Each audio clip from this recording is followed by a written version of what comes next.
Hello everyone, I am Smriti Sinha here and welcome back to our channel Science Zone. Today you follow, tomorrow we lead, and if you are new to this channel, please hit the subscribe button given below and don't forget to press the bell icon. If you have missed our previous videos, click on the I button given above, and if you want to join our Telegram group, you can click on the link given in the description. And the topic that we are going to study today is chemical kinetics. This is topic number 6 from Maharashtra State Board Syllabus Standard 12. इस topic का आज हम quick revision करने वाले हैं, means with in half an hour हम ये पूरा चैप्टर रिवाइज करने वाले हैं. यदि आपने क्विक रिवीजन सीरीज से कोई भी वीडियो मिस किया है तो ऊपर दिए आई बटन पे क्लिक करके आप हमारे क्विक रिवीजन सीरीज के वीडियोस देख सकते हो. तो चलिए आज इस टॉपिक के साथ शुरू करते हैं.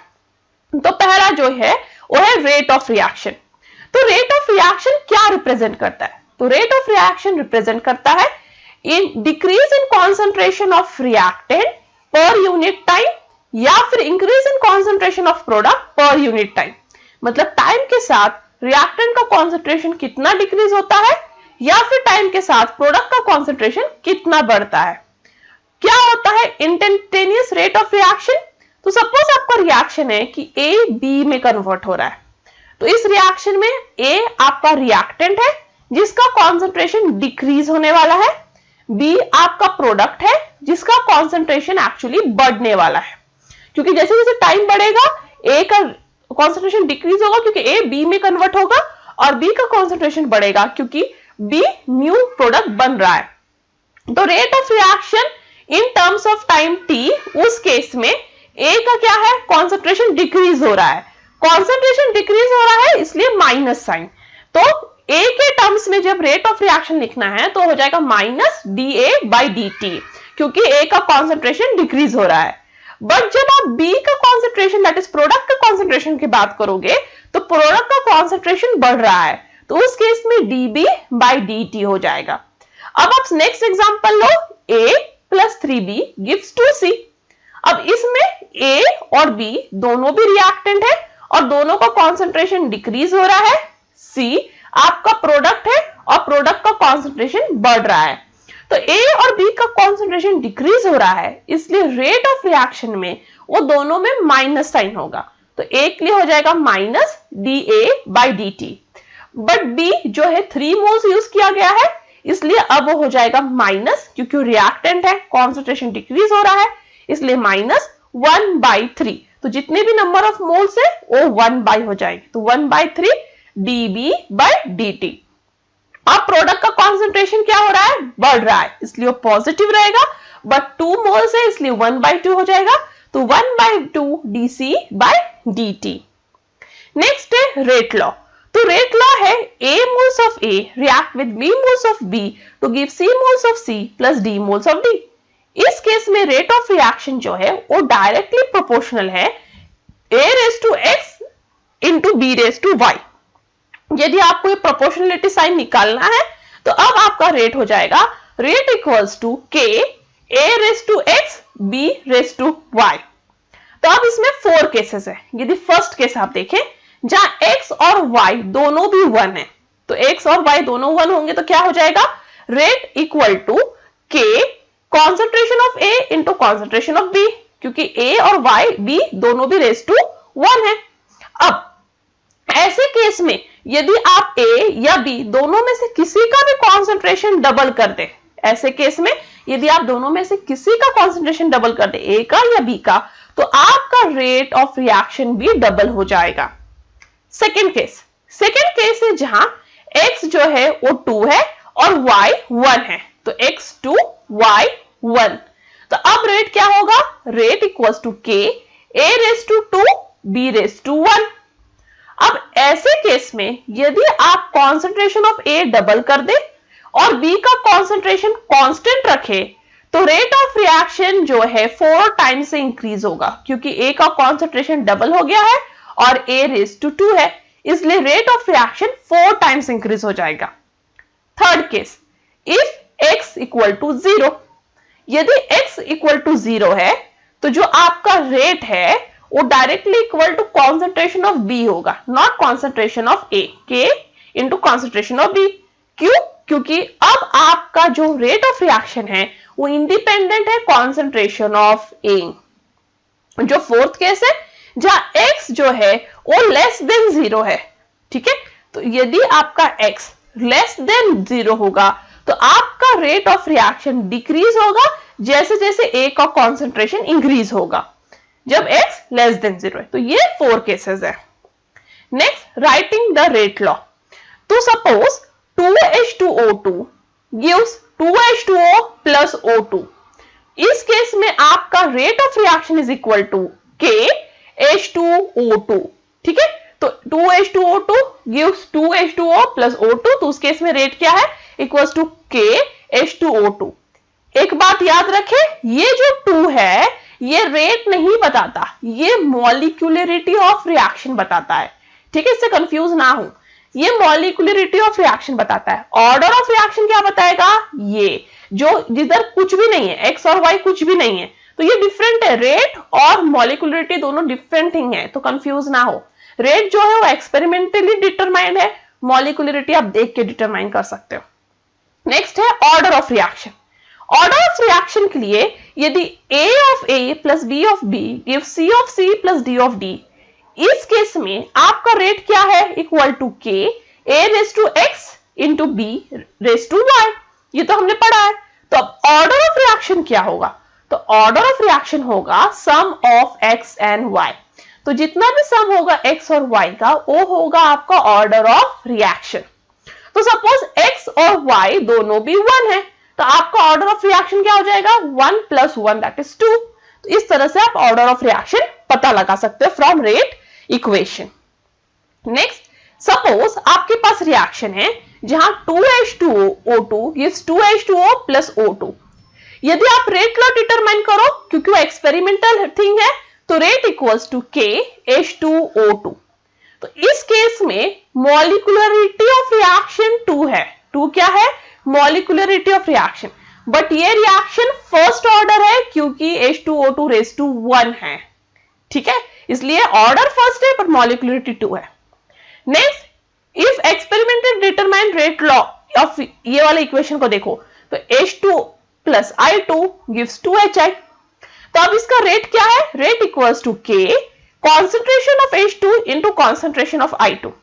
तो H2 भी रेज टू 1 है, I2 भी रेज टू 1 है, और आपका रेट क्या, ऑर्डर क्या होता है, X plus Y that is 1 plus 1 that is 2, इसलिए ओवरऑल ऑर्डर ऑफ रिएक्शन क्या हो गया, सेकेंड ऑर्डर। तो अब क्या की पॉइंट्स आपको याद रखना है फॉर ऑर्डर ऑफ रिएक्शन। पहला, ऑर्डर ऑफ रिएक्शन जो भी है वो एक्सपेरिमेंटली डिटरमाइंड वैल्यू है। आप कोई भी रिएक्शन को थियोरेटिकली देख के नहीं बता सकते उसका ऑर्डर क्या है, वो एक एक्सपेरिमेंटली डिटरमाइंड वैल्यू ही होता है। ऑर्डर ऑफ रिएक्शन कंपलसरी नहीं है कि वो राउंड फिगर है, वो एक इंटीजर हो सकता है, एक फ्रैक्शनल हो सकता है।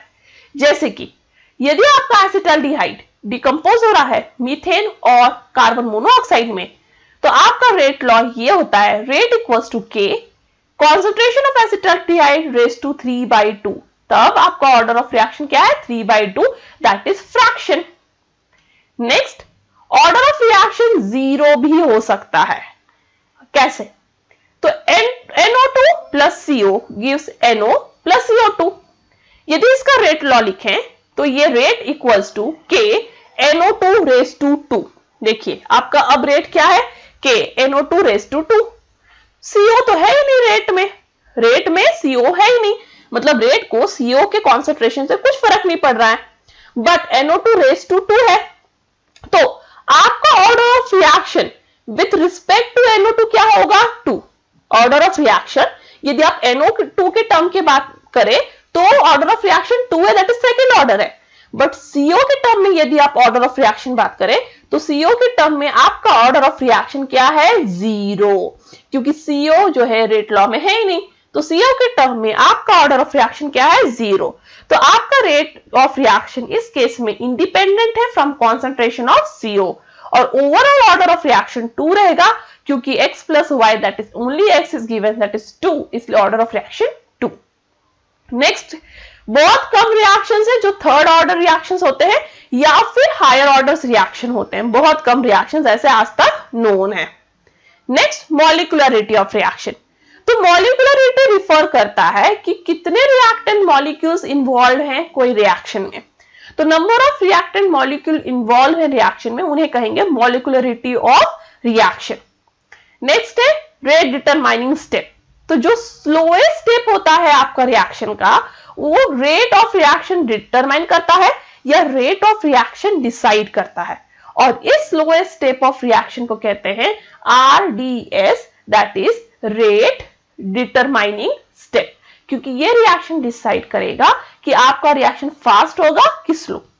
तो सपोज आपका यह रिएक्शन जहां 2NO2Cl रिएक्ट हो रहा है देने के लिए 2NO2 प्लस Cl2, तो यह रिएक्शन 2 स्टेप्स में होगा।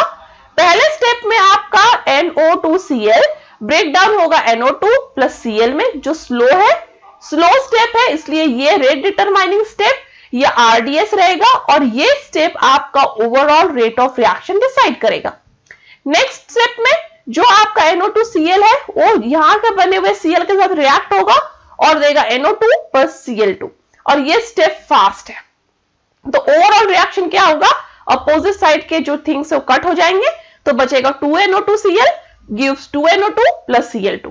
अब यहाँ इंपॉर्टेंट थिंग याद रखें, इस रिएक्शन का इंटरमीडिएट क्लोरीन है, क्योंकि क्लोरीन जो है वो पूरे ओवरऑल रिएक्शन में प्रेजेंट नहीं है। और दूसरा बात कि जो Cl बन रहा है वो फर्स्ट स्टेप में बन रहा है, तो सेकेंड स्टेप में कंज्यूम हो रहा है, इसलिए आपका रिएक्शन इंटरमीडिएट यहाँ Cl है। Next, difference between order and molecularity. पहला डिफरेंस सबसे इंपॉर्टेंट, ऑर्डर जो है वो एक्सपेरिमेंटली डिटरमाइंड प्रॉपर्टी है। आप कोई भी रिएक्शन को देख के जज नहीं कर सकते उसका ऑर्डर क्या होगा, सिर्फ और सिर्फ एक्सपेरिमेंट वो डिसाइड कर सकता है। बट मॉलिक्यूलरिटी थ्योरेटिकल वैल्यू है। ऑर्डर ऑफ रिएक्शन जो है वो है sum of power of concentration terms of reactants those appear in rate equation. मतलब रेट इक्वेशन में जो भी पावर होता है, जैसे हमने पावर लिया x और y, तो जो सम ऑफ पावर होगा that is x plus y, वो आपका ऑर्डर ऑफ रिएक्शन होगा। बट मॉलिक्यूलरिटी में जो number of reactant molecules reaction में पार्टिसिपेट हो रहे हैं उन्हें मॉलिक्यूलरिटी बोलेंगे। जैसे 2NO2 मॉलिक्यूल पार्टिसिपेट हुआ तो यह मॉलिक्यूलरिटी क्या हो गया, 2। ऑर्डर ऑफ रिएक्शन जो है वो एक इंटीजर हो सकता है, फ्रैक्शन हो सकता है, या फिर 0 हो सकता है, बट मॉलिक्यूलरिटी हमेशा इंटीजर ही होता है। Next, integrated rate law of first order reaction in solution. तो उसका इंटीग्रेटेड रेट लॉ क्या है फर्स्ट ऑर्डर रिएक्शन का, K equals to 2.303 log to the base 10 initial concentration divided by final concentration। Unit for first order reaction है per second, per minute और per hour. Next, half life of first order reaction that is T half. Half life जो है first order reaction का वो होता है T half equal to 0.693 divide by K, okay, divide by K, not K half but divide by के।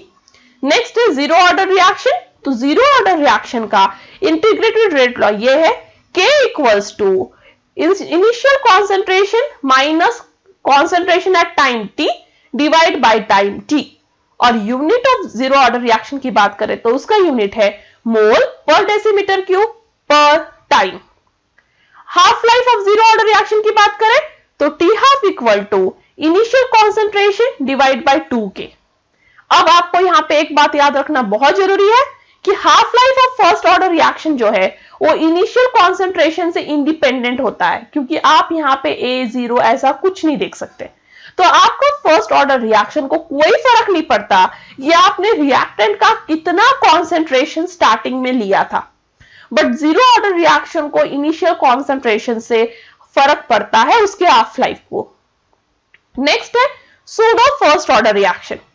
तो कुछ reactions ऐसे होते हैं जो एक्सपेक्टेड होते हैं कि वो हायर ऑर्डर के होंगे, बट वो फर्स्ट ऑर्डर रिएक्शन निकलते हैं। मतलब यदि आप वो रिएक्शन को देखोगे आप एक्सपेक्ट करोगे कि वो रिएक्शन सेकेंड थर्ड ऑर्डर होगा, बट वो फर्स्ट ऑर्डर रिएक्शन होता है। For example hydrolysis of ethyl acetate. तो यहाँ पे ethyl acetate plus water react होके देते हैं एसिटिक एसिड प्लस इथेनॉल। तो रेट लॉ क्या कहता है, rate equals to K concentration of ethyl acetate into concentration of water. तो यहाँ पे क्या एक्सपेक्टेड है कि यहाँ पे reaction x plus Y that is 2 हो जाएगा। तो एक्सपेक्टेड है कि ये सेकेंड ऑर्डर रिएक्शन होना चाहिए, करेक्ट। बट ये रिएक्शन फर्स्ट ऑर्डर है क्योंकि वाटर का कॉन्सेंट्रेशन इतना ज्यादा है कि उसे निग्लेक्ट कर दिया जाता है और रिएक्शन सिर्फ और सिर्फ कॉन्सेंट्रेशन ऑफ इथिल एसीटेट पे डिपेंडेंट है और इसलिए ये रिएक्शन फर्स्ट ऑर्डर है। इसलिए इसे सूडो फर्स्ट ऑर्डर रिएक्शन कहते हैं क्योंकि एक्सपेक्टेड था सेकेंड ऑर्डर पर वो निकला फर्स्ट ऑर्डर। नेक्स्ट है effect of catalyst on rate of reaction. तो पहले कैटलिस्ट होता क्या है, तो कैटलिस्ट एक ऐसा सब्सटेंस है जो रिएक्टेंट के साथ ऐड किया जाता है जिससे रेट ऑफ रिएक्शन इंक्रीज हो जाता है, बट खुद कैटलिस्ट रिएक्शन में कंज्यूम नहीं होता। तो आपको एंड में कैटलिस्ट आपका वापस मिल जाता है, वो पार्टिसिपेट नहीं करता, बस वो रिएक्शन का रेट इंक्रीज करता है। और ये ऐसे कैसे कर पाता है, तो यदि आप ये पोटेंशियल एनर्जी डायग्राम बैरियर देखें अनकैटलाइज्ड और कैटलाइज्ड रिएक्शन का, तो ये है आपका कैटलाइज्ड रिएक्शन, ठीक है, ये कैटलाइज्ड रिएक्शन है और ये अनकैटलाइज्ड रिएक्शन। तो अनकैटलाइज्ड रिएक्शन को कंप्लीट होने के लिए बहुत ज्यादा एनर्जी लग रही है, बट कैटलाइज का जो एनर्जी बैरियर वो कम है, उसे कम एनर्जी लग रही है। तो catalyst actually lower activation energy पे काम करता है और इसलिए वो रेट ऑफ रिएक्शन इंक्रीज कर देता है with saving of energy. But uncatalysed reaction में जो एनर्जी बैरियर है वो बहुत ज्यादा है और जिसकी वजह से उसे ज्यादा टाइम लगता है रिएक्शन कंप्लीट होने में। And that's all for today. Thank you. If you have any doubt, any comment, any suggestion, you are free to do that on askyourdoubt04@gmail.com. If you like my video, give me a thumbs up. Share this video to more and more of your friends. And remember कि exam पास आ गई है, इसलिए आपको कोई भी doubt है, कोई भी कंफ्यूजन, आप हमेशा मुझे जो है कमेंट बॉक्स में या मेल पे पूछ सकते हो, बता सकते हो, कोई सजेशन है, कोई वीडियो चाहिए, ठीक है। बाकी बच्चों की जो भी वीडियोस की डिमांड है मैं जल्द से जल्द पूरा करने की कोशिश करूंगी। मेरे साथ यहाँ बने रहने के लिए थैंक यू।